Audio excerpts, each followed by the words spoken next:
All about amatonormativity. The privileging of romantic love. What is amatonormativity? Amatonormativity is a long word which philosopher Elizabeth Brake came up with. It means that, in our culture, it's seen as normal for people to want romantic love, and to prioritize that kind of love over other kinds.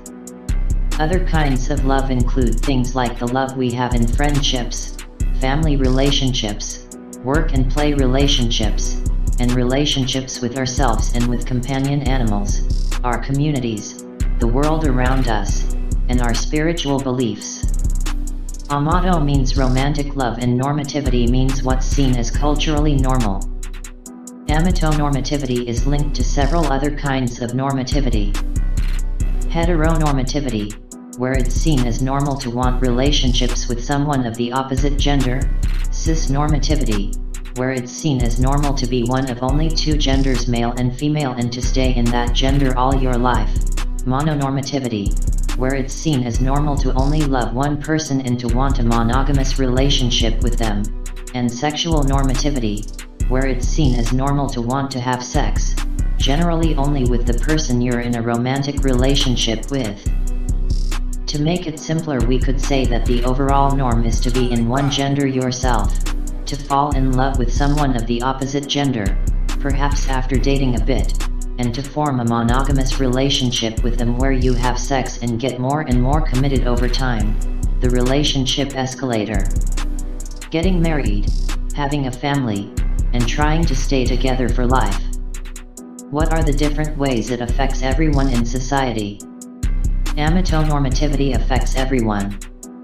The people who don't fit into it and the people who do. The people who don't fit into amatonormativity include people who are single or solo, people who are aromantic so don't experience romantic love, people who prioritize other kinds of relationships in their lives, and people who prioritize many relationships rather than just one, like polyamorous people and relationship anarchists. Other people who don't fit into amatonormativity are people from cultures where marriage and other committed relationships aren't based on romantic love, which is actually people in many cultures around the world. Some people don't fit amatonormativity because they've realized it doesn't work for them. It's hard for them because the world around them assumes they will want romantic love and may discriminate against them or make them feel weird or isolated for being different. The people who do fit amatonormativity often have a hard time too. Because there is so much cultural pressure and pressure from friends and family and peers to want romantic love and to focus on it obsessively, people often miss out on other great things in life like friendships and projects and community. Also, the huge pressure on a romantic partner to be everything to you and complete you and be your soulmate who meets all your needs means that most romantic love relationships often don't work out long term. It's just too much pressure to be someone's best friend, and their lover, and the person they live with and have kids with, and their cheerleader, and the person who looks after them when they're sick or struggling. People can end up staying in really unhappy relationships because they're scared to be alone in an amatonormative world, and they can end up breaking up with one person after another and getting really hurt by that because they're so busy searching for someone perfect. Is there anyone it particularly affects? Amatonormativity particularly affects those of us who are trying to do relationships differently because we've realized some of the problems with basing relationships on romantic love. While we might try to prioritize the other relationships in our lives, we may still find that our friends prioritize their romantic relationships and drift off as soon as they have a partner, or spend more time on dating than on friendships. Or they might find it weird to talk with us about how we might make commitments in our friendships. Amatonormativity also affects people with trauma in their backgrounds, which is many of us.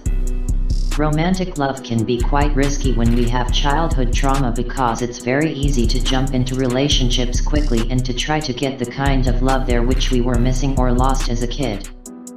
Again, that's a lot of pressure to put on one relationship, and we can often end up getting hurt because painful patterns come up in intense romantic relationships and we can become very dependent on them. Some neurodiverse people can struggle with amatonormativity because romantic love-type relationships don't give us the space we might need, enough solo time, or can just be too intense for us. Finally, some people would say that amatonormativity with its focus on one romantic relationship isn't so good for disabled people, or people with physical and mental health conditions, or even for parents, where being an isolated unit of just two people can be a lot of pressure. Perhaps community-based models and extended family structures where there are networks of people looking out for each other can work better when we need care and support.